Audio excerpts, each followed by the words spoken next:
everyone, my name is CMA Prachi Agrawal and today's video I'm going to teach you cost and management audit. आज हम इनके revision lecture शुरू कर रहे हैं। रिवीजन लेक्चर जो रहेंगे वो छोटे छोटे पार्ट्स में रहेंगे हर चैप्टर्स के, ताकि आप क्विकली रिवीजन कर सकें।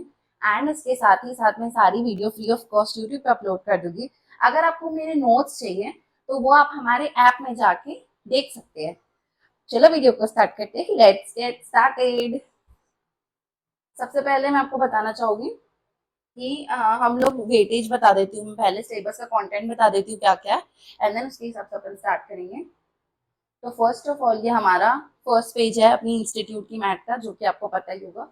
तो इसमें अच्छे से वेटेज दिया था, तो मैंने सोचा कि इसी को अपन बेस बना लेते सो दैट आप कनेक्ट कर सको। ठीक है, अगर आपको बुक नहीं लेनी होगी तो आप जो ना अपनी कॉपी में नोट्स बना सकते हैं, सो दैट आपको लर्न कर सको आप उस चीज को। अगर आपके पास टाइम है तो मैं आपको सजेस्ट करूंगी कि आप अपने नोट्स खुद बनाएं, सो दैट आपको लॉन्ग टर्म के लिए याद रहेगी वो चीजें। ठीक है, तो देखो वेटेज के हिसाब से सबसे पहले जो हमारा सेक्शन है कॉस्ट ऑडिट है, जो कि 50% कवर करता है। इसमें से क्वेश्चन नंबर 1 आने के चांसेस रहते हैं, 2 आने के चांसेस रहते हैं, जो कि थ्योरेटिकल होता है। बस इसमें एक चैप्टर जो है वो जो रूल्स वाला चैप्टर होता है वो है प्रैक्टिकल पोर्शन। हम पूरे practical portion at the end of the session discuss करेंगे। जैसे कि पहले पूरा थ्योरी पढ़ा दूंगी मैं पूरे सब्जेक्ट का, एंड देन लास्ट में हम न्यूमेरिकल क्वेश्चंस करेंगे। और न्यूमेरिकल क्वेश्चंस को बिल्कुल भी छोड़ के मत जाना, क्योंकि वो बहुत इजी क्वेश्चंस रहते हैं और बहुत जल्दी आपको समझ में आ जाएंगे। लाइक रिकंसिलेशन है, अगर आपने रेगुलर बैचेस भी नहीं खरीदी होगी और आप सिर्फ ये रिविजन लेक्चर देख के जाओगे तो भी आप एग्जाम क्लियर कर दोगे। I can guarantee that. Okay, so हम उसके बाद ये पूरा थ्योरी पोर्शन जो 50 मार्क्स का पहले हम वो कवर करेंगे, एंड देन हम देखेंगे ये वाला पार्ट, क्योंकि ये 15 मार्क्स का और देखो इसमें से 3 चैप्टर है, एंड मार्क माई वर्ड्स बहुत ईजी है। इसमें से जो ये पोर्शन है आपका डिफरेंट सर्विस वाला, ये तो ना आप इंटर में भी पढ़ के आए हो, तो ये पोर्शन आपको उसके बाद करना चाहिए। तो नंबर 1 हम प्रायोरिटाइज करेंगे अगर, तो नंबर 1 हम इसको करेंगे, नंबर 2 हम इसको करेंगे। फिर देखो इसका पोर्शन 10 है तो हम इसको करेंगे, क्योंकि ये न्यूली 2022 सिलेबस में आया है। इससे पहले जो 16 सिलेबस चलता था उसमें ये पोर्शन नहीं था, तो डेफिनेटली यहाँ से क्वेश्चन आता ही आता है। इन दोनों चैप्टर में से एक ही क्वेश्चन आता है, तो वो हम करेंगे, एंड देन लास्ट में हम इसको रिविजन करेंगे। आई होप यहाँ तक आपको क्लियर हुआ होगा कि हमका सीक्वेंस क्या होगा पढ़ाई का। हम सबसे पहले कहाँ से शुरू करेंगे एंड क्यों शुरू कर रहे हैं? Because of weightage. वेटेज देख सकता है, वेटेज के अकॉर्डिंगली हम पूरा पढ़ेंगे। मैं ये नहीं कह रही हूँ कि कुछ स्किप करेंगे, पढ़ेंगे पूरा, बट वेटेज के हिसाब से स्टार्ट करेंगे। ठीक है, तो आज मैं आप लोगों को फर्स्ट चैप्टर पढ़ाने वाली हूँ। तो क्योंकि ये रिवीजन लेक्चर्स है तो मैं आपको डायरेक्टली अपने समरी बुक से रिवीजन करवाते जाऊंगी। अगर ये रेगुलर क्लासेस होती तो मैं आपको एक एक चीज एक्सप्लेन करती। ठीक है, तो हम लोग जल्दी जल्दी रिवीजन करेंगे सो दैट आपके कम टाइम में हम बहुत सारा पढ़ सके। ठीक है, तो देखो सबसे पहले बेसिक्स ऑफ ऑडिट। मैं अज्यूम कर रही हूँ कि आपने क्लासेस पहले खरीदी थी और आप पढ़े हुए हो, तो आप इसमें से रिवीजन कर रहे हो। अगर ये आपका फर्स्ट टाइम भी होगा तो मैं ट्राई करूंगी कि जहां तक मैं एक्सप्लेन कर सकती हूँ आपको एक्सप्लेन करूँ। ठीक है, तो देखो इसका ये वाला जो चैप्टर है इसका वेटेज 5% है। ठीक है, पहले आपको मैं बता दूं कि ऑडिट करने के लिए सबसे पहले हमारे पास कॉस्ट रिकॉर्ड्स होने जरूरी है। ठीक है, कॉस्ट रिकॉर्ड्स होने जरूरी है, कॉस्ट स्टेटमेंट्स होने जरूरी है। तो कॉस्ट रिकॉर्ड और कॉस्ट स्टेटमेंट जो रहते हैं वो उसके लिए हमको पहले अकाउंटिंग करनी पड़ती है। जब अकाउंटिंग होगी तब तो ऑडिटिंग होगी ना। अकाउंटिंग किस चीज का करोगे? कॉस्ट रिकॉर्ड्स और स्टेटमेंट का। ठीक है, तो हमने क्या पढ़ा? कॉस्ट रिकॉर्ड्स,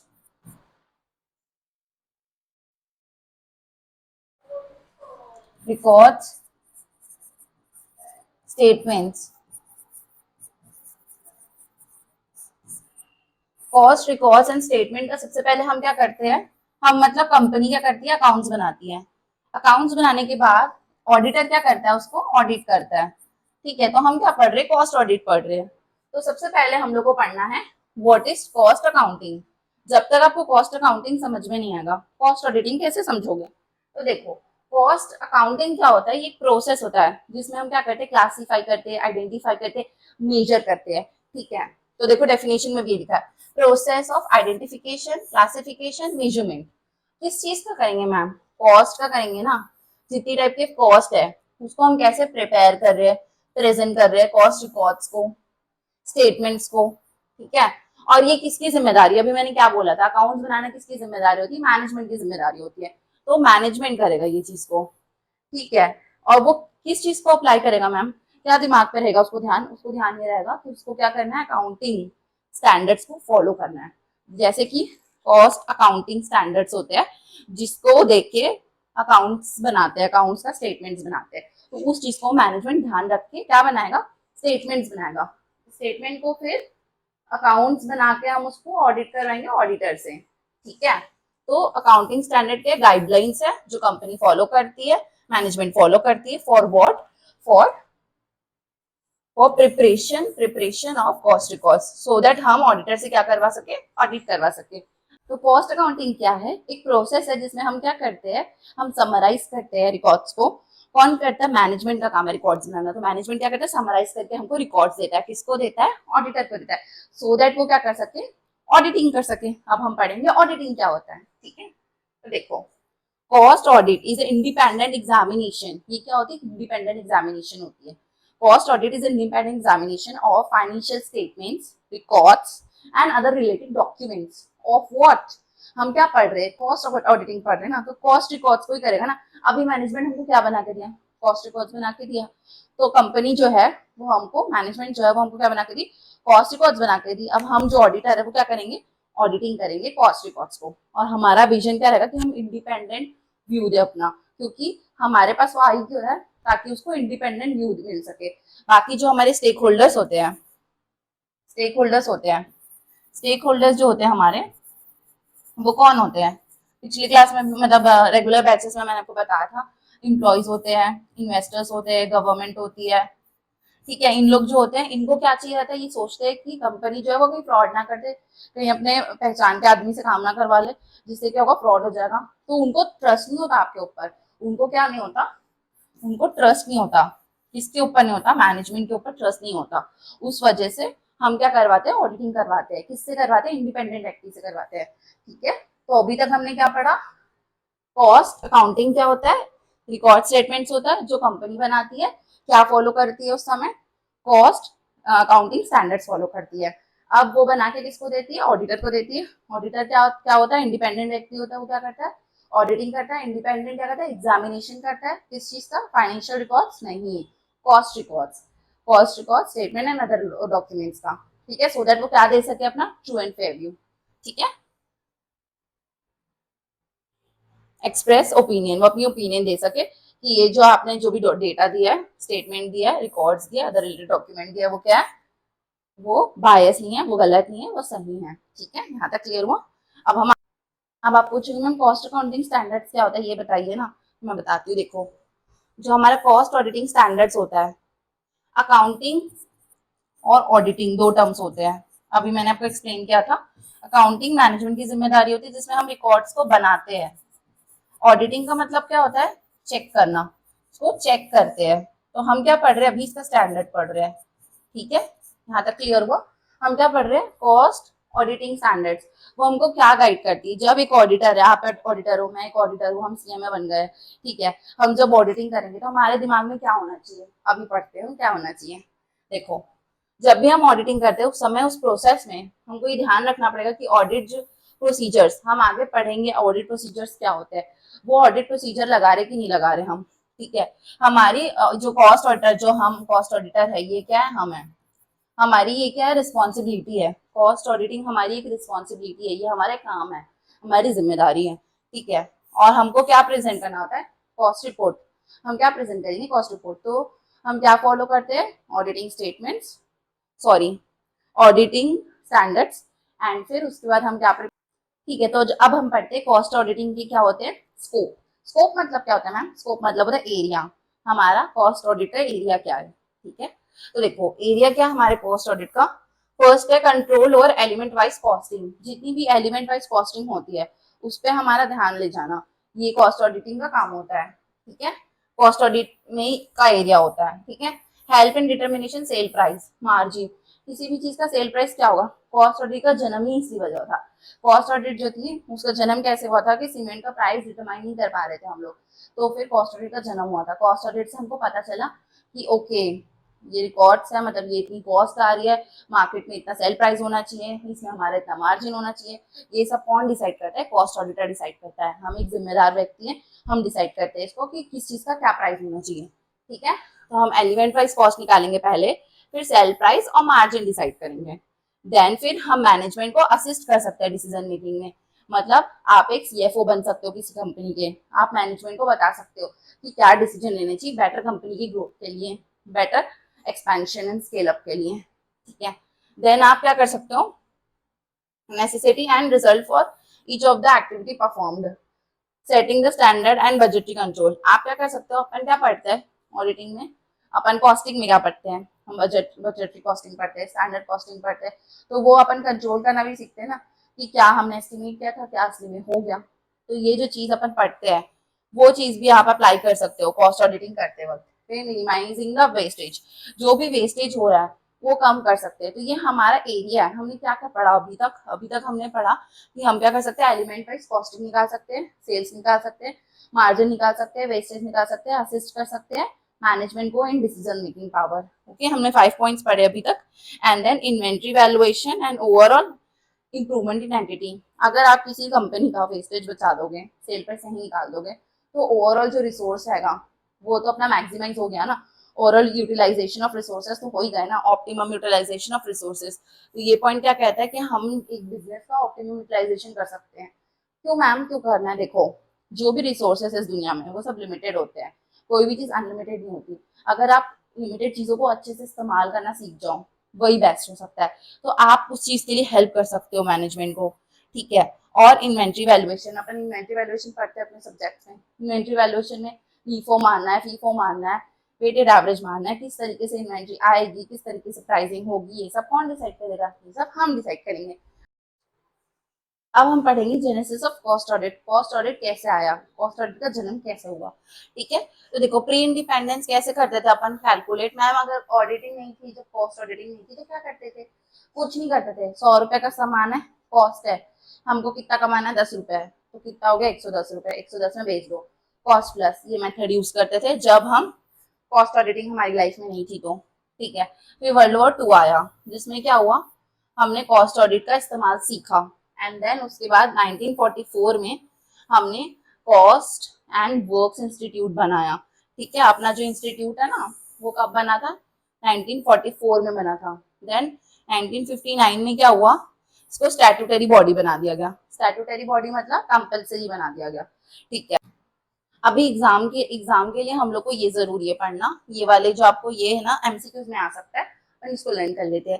1944 में हमारी इंस्टीट्यूट आई थी आईसीडब्ल्यूए के नाम से। देन स्टैट्यूटरी बॉडी कब बनी? 1959 में बनी, ठीक है। देन फिर कॉस्ट ऑडिट का इंट्रोडक्शन हुआ कंपनीज एक्ट में, कब हुआ? 1965 में।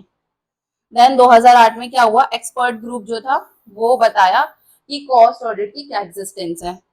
देन मैंडेटरी अपन इंट्रोड्यूस कब की? 2011 में। फिर 2014 में क्या हुआ, रूल्स वगैरह आए, न्यू रूल्स जो अभी अपन पढ़ रहे हैं वो सारी चीजें आई। तो ये चीजें जो आपको ईयर वाइज है वो आपको अच्छे से लर्न करके जाना है, मे बी एमसीक्यूज में पूछ सकता है, ठीक है। तो मैंने इसलिए आपको समराइज करके दे दिया, आप इसका स्क्रीनशॉट भी ले सकते हो।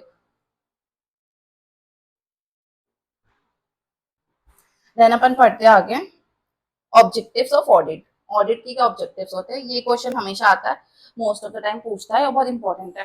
तो ऑब्जेक्टिव मतलब क्या होता है कि किसी भी चीज को बनाने का मकसद क्या है, व्हाट इज द मकसद। जब हम कॉस्ट ऑडिट बना रहे थे तो हमारे दिमाग में क्या चल रहा था, वो पढ़ेंगे हम, ठीक है।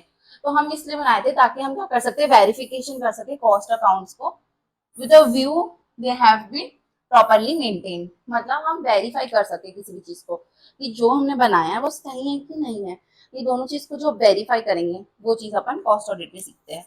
देन नेक्स्ट क्या है कि सारी चीजें जो रूल्स के हिसाब से हो रही कि नहीं हो रही है। हमने रूल्स तो बना दिया, उसके अकॉर्डिंगली चीजें हो रही कि नहीं हो रही है।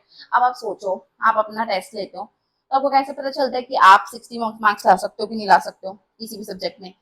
मैम हम ना मॉक टेस्ट देते तो समझ में आ जाता है। तो जब आप मॉक टेस्ट देके समझ सकते हो, वैसी कंपनी ऑडिट करवा के समझती है कि वो रूल्स फॉलो कर पा रही कि नहीं कर पा रही है, वो जो है अपनी कॉस्ट रिकॉर्ड सही से बना रही कि नहीं बना रही है, वो ऑडिट करने से ही समझ में आता है उनको, ठीक है। फिर उनके जो भी सिस्टम है उसमें कोई एरर्स एंड फ्रॉड्स है क्या, वो डिटरमाइन कर। अगर आपके में कोई गलतियां हो गई है, वो कैसे पता चलेगा? वो कॉस्ट ऑडिट से पता चलेगा। एरर्स एंड फ्रॉड्स, आपको पॉइंट्स लर्न करते हुए चलना है। फर्स्ट पॉइंट हमने क्या पढ़ा था कि हम क्या करते हैं हम कॉस्ट रिकॉर्ड्स को वेरीफाई करते हैं, तो वेरिफिकेशन ऑफ कॉस्ट रिकॉर्ड्स। फिर हमने क्या पढ़ा था कि हम क्या करते हैं कि हम रूल्स फॉलो कर रहे हैं, रूल्स फॉलो कर रहे हैं, ठीक है। Second point rules, third point क्या था, determination of errors and frauds, errors and frauds को डिटरमाइन करना, थर्ड पॉइंट। देन फोर्थ क्या था, कॉस्ट को देखना कि वो पर यूनिट वाइज और सेंटर वाइज कैसे चल रही है, per unit wise and centre wise उसको डिटरमाइन करना, वेरीफाई करना, फोर्थ पॉइंट।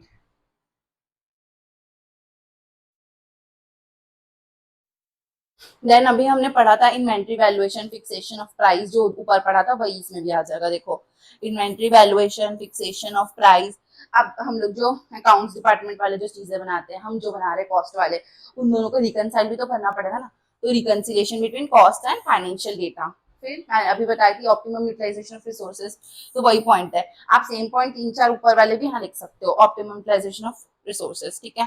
फिर एबनॉर्मल लॉसेस, इसको कैसे लर्न करेंगे मैम, देखो आप ऐसे लर्न कर लो कि एरर्स एंड फ्रॉड्स निकालते हैं, एबनॉर्मल लॉसेस निकालते हैं, ठीक है। फिर inter unit, inter firm and anti dumping and GST compliance वगैरह हो रहा है कि नहीं साथ में, ये सारी चीजें चेक करते हैं। तो ऐसे तो एग्जाम में 7 मार्क्स का क्वेश्चन आता है, तो आप 7 पॉइंट लर्न कर लो तो सफिशियंट है, ठीक है। तो अपन एक बार रिविजन कर लेते हैं सारे पॉइंट्स का। फर्स्ट पॉइंट हमने क्या किया था, verification of cost data, determination of price, optimum utilization of resources, errors and frauds, abnormal losses, units cost निकालना, rules को follow करना, ठीक है। फिर inventory valuation करना, ठीक है। फिर इंटरफर्म कंपैरिजन करना, एंटी डंपिंग ड्यूटी, ठीक है। Inventory valuation, reconciliation of cost and financial data. अभी तो ये क्या हुआ, हमारा नॉर्मल ऑब्जेक्टिव हुआ, अब हम क्या पढ़ेंगे, सोशल ऑब्जेक्टिव। गवर्नमेंट को क्या फायदा हो रहा है कॉस्ट ऑडिट लाके, ये पढ़ेंगे अब हम। अब देखो गवर्नमेंट जो है वो देखती है कि कोई भी कंपटीशन बना रहा है ताकि डिमांड सप्लाई सही रहे और प्रोडक्ट का प्राइस फेयर रहे, तो कॉस्ट ऑडिटर क्या करता है, फेयर प्राइसिंग में उनको हेल्प करता है, ठीक है, कि प्राइसिंग जो है प्रोडक्ट की वो सही है कि नहीं है, ये चीज कॉस्ट ऑडिटर बताता है। कोई भी अगर गड़बड़ी प्राइस में तो उसको रिमूव करेगा, कौन करेगा, कॉस्ट ऑडिटर, ठीक है। फिर देखो आप सोचो ना, प्राइस गलत हो गया, कंपटीशन कम हो गया, उसकी वजह से सारी प्रॉब्लम हो गई, ठीक है। तो हमने सबसे पहले क्या किया, प्राइस ही को ठीक किया, उसमें जो भी परेशानी थी उसको हटाया, उसके बाद हम क्या कर रहे, जो इकोनॉमी में इम्बैलेंस आ गया था उसको बैलेंस किया, ठीक है। देन कंपटीशन ना बनाया, नॉर्मल कंपटीशन हम मेंटेन करके चलते ताकि ट्रेड चलता रहे, ठीक है। एंड देन फिर उसकी वजह से क्या हुआ, optimum utilization of resources, simple, ठीक है। नेक्स्ट टॉपिक पढ़ते हैं। अब हम पढ़ेंगे एडवांटेज क्या होते हैं कॉस्ट ऑडिट के, ठीक है। तो एडवांटेजेस ऑफ कॉस्ट ऑडिट पढ़ रहे हैं अभी, हमने जो पढ़े ना वही वही पॉइंट्स रिपीट होते रहेंगे, ठीक है, क्योंकि मेनली कॉस्ट जान के प्राइसिंग सेट करने के लिए कॉस्ट ऑडिट आया था। तो देखो फिर से प्राइस कंट्रोल टूल यूज करते हैं इसको, ठीक है, cost structuring, share holder communication, value creation, performance measurement, ये सारे पॉइंट्स किसमें आते हैं, एडवांटेज ऑफ कॉस्ट ऑडिट है। ये सब आपको एग्जाम में लर्न करके जाने होंगे, एज इट इज पॉइंट लिखने पे आपको मार्क्स मिलेंगे, ठीक है।